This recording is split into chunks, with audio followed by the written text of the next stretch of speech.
In the battle between Shopify and Amazon for who's going to be the king of the world of e-commerce, shots have been fired. Shopify the other day sent out a tweet basically calling Amazon out for copying people's products and turning them into Amazon basics. And that's what we're going to be talking about in today's video. So for years, Amazon has been kind of the big swinging dick in the world of e-commerce, right? Like 60% of households have an Amazon Prime account. The idea that any of us would pay for shipping when we can get free shipping and free fast shipping on Amazon is like, of course, I'll just order it on Amazon. Amazon has been kind of the king of the e-commerce world for a long time. And to be honest, I never really saw Shopify being a serious competitor or even a competitor in the same space necessarily. They kind of do different things. But in recent years, we've seen Amazon kind of move in on Shopify's territory, and we've seen Shopify kind of move in on Amazon's territory. Now, to give you some background about this story, something Amazon has been known to do for years, but they've always kind of denied, is a lot of people say, well, Amazon uses, internal selling data to figure out what products are the best selling products and then to copy those products. Now, why people kind of call Amazon out for this, or why this is maybe somewhat unethical, is because if I sell on Amazon, in a sense, Amazon's not my business partner, they're not my friend, but in a sense, we're kind of partnering together. Also, I'm paying Amazon a shitload in fees. If I sell on Amazon, in a way, I'm also Amazon's customer. So then for Amazon to take inside sales data, because they know what I'm doing on Amazon, and then undercut me on price and directly compete with me, that kind of rubs a lot of people the wrong way. One of the first stories I heard about years ago was a guy who it was like an aluminum laptop stand that kind of sat on your lap while you were in bed. I think he used to sell it for like $54, had a good business going, was making good money. And then all of a sudden Amazon rolled out basically an identical product, but just different enough so that they, could say they didn't infringe on his patent. And, Amazon started selling it for $19 or something like that. I'd be curious to hear from you guys. Is this just business? Nothing personal. It's rough and tumble in the world of business, and that's what happens. Or do you guys think this is somewhat unethical? What we're going to be talking about in today's story, this company who, they're called Peak Design. They make kind of higher end bags, not higher end like Gucci or whatever, but just like well put together bags. They have a camera bag called the Everyday Sling that they sell for $149. I think they have a smaller version they sell on Amazon called Peak Design Everyday Sling 3-liter that they sell for $79. Well, basically what Amazon did, Amazon went and copied their product, and let's see, can we find a picture here? Can you guys tell which bag is which? This one is the sling, the Peak Design Sling Everyday Carry Bag, and this one is the Amazon Basics Everyday Carry. So basically, this company put together a nice bag that people like, used high quality materials, and then Amazon just comes along, copies it. Because they're a bigger company, they can make it cheaper and also use cheaper materials. And instead of paying, $80 for this bag, you can buy this bag from Amazon for, I think it's $29 or something like that. So basically, this company, Peak Design, wound up calling out Amazon, saying, hey, you guys are a bunch of copycats.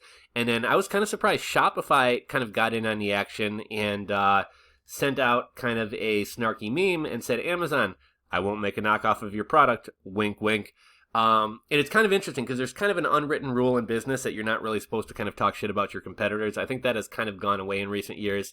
But I was kind of surprised to see Shopify get in the middle of this. And Shopify is kind of taking the back of Peak Design because Peak Design does run their store on Shopify. And then just one other thing to mention, Peak Design was selling their product, or I guess is selling their product on Amazon, has been selling their product on Amazon.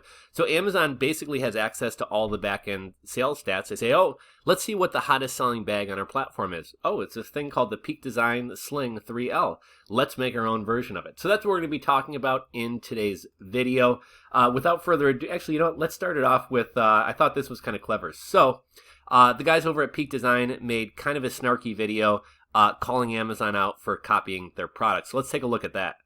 This is the Everyday Sling by Peak Design, and this is the Everyday Sling by Amazon Basics. It looks suspiciously like the Peak Design Everyday Sling, but you don't have to pay for all those needless bells and whistles, like years of research and development, recycled Blue Sign approved materials, a lifetime warranty, fairly paid factory workers, and total carbon neutrality. Instead, you just get a bag designed by the crack team at the Amazon Basics department.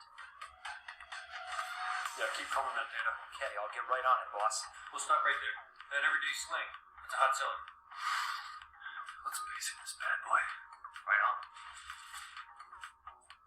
Aluminum hardware? Let's do plastic. Durable zippers? Sounds pricey. Flexible. And I'd be curious to hear from you guys. If you guys were in the market for a camera bag or a bag like this, which one would you buy? Would you buy the Peak Design bag, or would you buy the Amazon bag? I hate to say it, I'm kind of cheap. I might wind up going with, even though I kind of hate Amazon as a company, and even though I think this is kind of a shitty move, I can't lie. I might actually wind up buying the Amazon Basics bag. I do have a UTG Messenger bag, which is basically kind of a knockoff of the Maxpedition bag, kind of like a higher end popular bag. But drop a comment. Let me know which one you would wind up buying. Buyers? Let's do the floppy ones. Done. What do we call it? I'm thinking the everyday slang. That's good, boss. So if you're tired of supporting companies who innovate and just not willing to pay for responsibly made products, don't. Everyday Sling by Peak Design and by Amazon Basics. Whichever one you buy, you'll get exactly what you paid for. Okay, so let's take a look at this article from GeekWire. This one's titled "Tech Meme Wars: Shopify Takes a Shot at Amazon Over Alleged Copycat Products."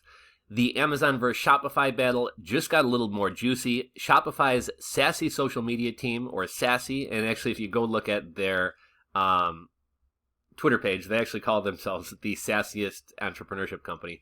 Let's see here. Shopify's Sassy social media company, or Sassy if you will, has been firing off some pointed tweets this week, subtly and not so subtly, calling out Amazon for allegedly making copycat products. The tweets appear to be in a response video posted Wednesday by travel and camera bag maker Peak Design, which mocked Amazon Basics over a bag that it looked suspiciously similar to a Peak Design bag it sells called the Everyday Sling. It's not the first time the company that sells on Amazon has questioned Amazon for making what looks to be a cheaper knockoff. So let's see. Okay, so I think the first... So basically, this video was tweeted out by Peak Design. Then Shopify got in on the fun and said, Amazon, I won't make a knockoff of your product. Wink, wink. Then they also said, Alexa, define Amazon Basic. It's wacky. It's tacky. Oh, I'm sorry. They retweeted Peak Design's tweet, which says, it's wacky. It's tacky. Amazon just basic the everyday sling. We're not even mad. And then that's where they posted that YouTube video. Corporate meme warfare has commenced, noted Bloomberg columnist Ty Kim. Amazon has long said that it doesn't use its advantage as the operator of a massive marketplace to compete with third-party sellers on the platform, but an April 2020 investigation by the Wall Street Journal found Amazon employees did use seller data when considering new private label products. And, one thing I preach this time and time again, but if you're considering selling on Amazon, it can be a good thing. Amazon can bring a lot of sales. Amazon brings you a lot of buyers. But keep in mind, Amazon isn't your partner. Amazon's not your business partner. They're not your friend, and they will fuck you over at every turn. So whether it's worth that risk or not is up to you. And I guess even if you're not selling on Amazon, there's not necessarily any guarantee that Amazon won't sell your product, but at least they don't have access to and can't see your sales data, and they don't know how much you're selling. So it'll maybe make it a little bit harder for them to decide to pick out your product when there's plenty of products selling on Amazon that they have direct sales data for. We've reached out to Amazon for a comment. Okay, let's see. The Peak Design saga is similar to other complaints lobbed at Amazon, including one by a sustainable sneaker maker, Allbirds, back in November 2019. The CEO and founder of Allbirds took to Medium to address Amazon CEO Jeff Bezos for a strikingly similar wool sneaker product being sold by Amazon under the name Amazon 206 Collective.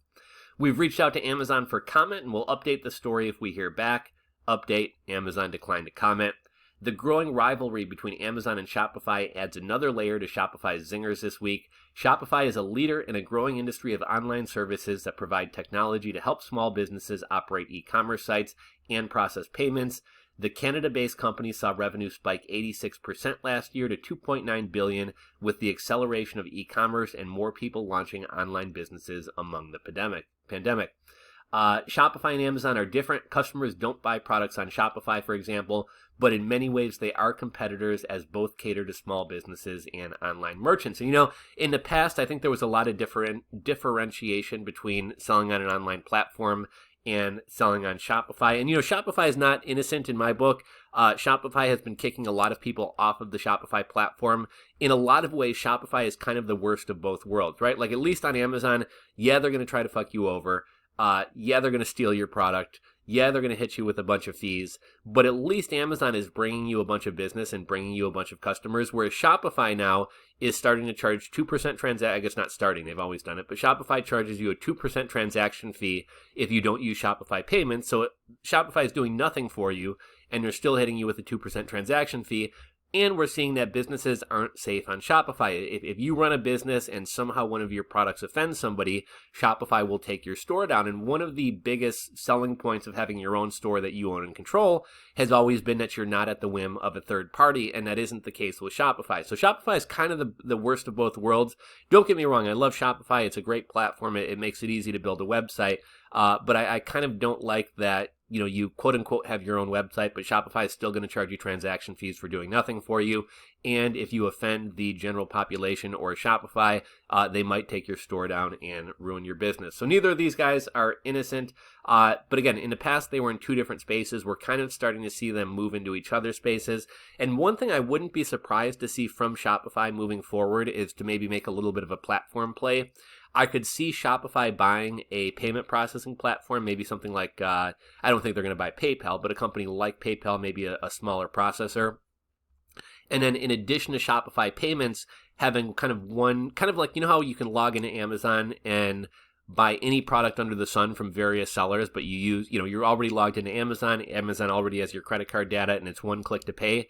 I could see Shopify kind of forming a network where all Shopify stores are on something like Amazon Pay.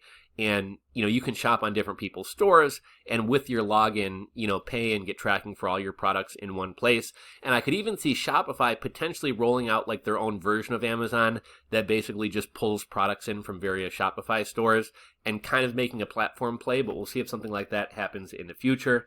Back to the article, Amazon's recent acquisition of Sells, a 7-year-old startup that helps entrepreneurs sell products online, signals its ambition to go beyond its own e-commerce platform and help power standalone third-party retail sites, moving into a new era of online commerce and going head-to-head with the likes of Shopify and BigCommerce. So I don't know if you guys have checked out Sells. It's a really cool platform. Amazon recently purchased them. In a lot of ways, I think it's kind of cooler than Shopify. They don't charge we'll see if it remains cool or if they jack up fees now that Amazon has bought them. But in the past, they didn't charge transaction fees like Shopify does. And if you're somebody who sells digital goods, there are ways to sell digital goods on Shopify, but it's kind of janky. Sells actually is a great platform for selling like ebooks, courses, things like that. It's much more integrated naturally and natively into the platform. Unfortunately, Sells is not accepting any new customers right now. But if you're looking for a new platform to check out for future e-commerce sites, definitely keep Sells in mind. With Amazon buying Sells, they're kind of going to be competing directly with Shopify. And while Shopify does have an Amazon sales channel, I could see Amazon kind of putting more of a focus on the sales channel for Sells than Shopify, since it's a platform that they own. Let's see, revenue from Amazon's third-party seller services rose 57% in the holiday quarter to $27.3 million, making up 21% of the company's total revenue.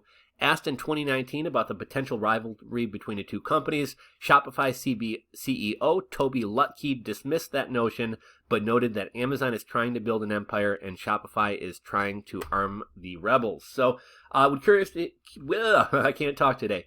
Would be curious to hear any thoughts that you guys have about this battle going on between Amazon and Shopify. Go ahead and drop your comments down below. I neglected to mention we are still doing the Nano giveaways, so drop a comment with either a WeNano username or a nano address, and I'm sending 0.1 nano to 5 people from every video. I think I might have forgotten to do the video from the other day, but I normally kind of wait for comments to collect. So drop your comments. I'll shoot out some nano to everybody today for the last 2 videos. Let me know your thoughts on this story. If you guys enjoyed today's video, give it a thumbs up. And if you're not subscribed to the channel, click that subscribe button down below and ring the bell. Thanks for watching, guys, and we'll catch you on the next video.